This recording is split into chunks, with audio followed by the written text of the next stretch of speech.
I think at this point it's pretty obvious that I really enjoy WLED. You'll see I've got LEDs all over in this room and other rooms as well.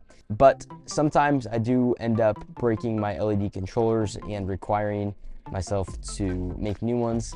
And a lot of the times I don't have backups of my previous controllers because that's a lot of work, right? In this video, I'm going to showcase a script that I wrote that will allow you to automatically back up your WLED instance from anywhere on your network. So I'm pretty excited about this one. Let's begin. So this is what it looks like here. I'll walk you through all the lines of the code. We'll start here at the top. So you'll enter in your subnet. This is the subnet that it's going to scan for on the network. We have our backup destination, which is where it's going to drop the folder of your device. Timestamp, obviously, that's just a variable. You don't need to change that. Destination directory is where it's going to make a timestamped directory inside of the backup directory where it will drop the files in. We have a command here to make that destination directory. It's going to scan for the devices. So we are using nmap to look on the network, and we are specifically looking for things with that subnet running port 80. And then there's a little function here that I had to have ChatGPT help me with. It's a for function that's essentially going through those IP addresses, looking for /JSON as an endpoint. And if it's able to find code from WLED there in the JSON file, it'll say that it is a WLED instance. So it's going to then go through and it's going to download the configuration. It's going to download the presets.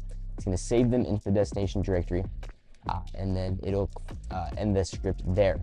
But it will do this for all of the IP addresses it finds with WLED on them. So every single WLED device within that subnet, it'll automatically go through, scan all of them, find them all, and back them up. So if you do end up getting a new WLED controller, all you have to do is go to the IP address of your controller /edit, and then you'll see you have a page here that will show the configuration.json and the presets.json. You essentially go in here, boom, pop it in, and then you're able to just add it in there. So just drop the text from those files in there, or you can upload the file itself to the WLED controller. And that's really all you gotta do. So backing up and restoring these WLED instances is pretty easy. And if you put this on a cron job, it's even easier. I don't even have to think about these backups running. They just run automatically. They run actually every day, once a day at midnight. It'll go through, back all of them up. It's really easy to write that cron expression. You just got to do cron tab space -e on Linux, enter it in. This script will work pretty much on any Debian-based distro, which is really nice as well. So pretty much any Raspberry Pi will be fine. It'll run this just fine. So yeah, I just wanted to show off this script. The script will be linked down in the description below. If you want to check it out, copy it down. It's really useful, and I'm excited to finally be able to back up and restore my WLED instances easily, and I don't have to remember to make a backup of anything anymore, which is really exciting because I could not remember to begin with.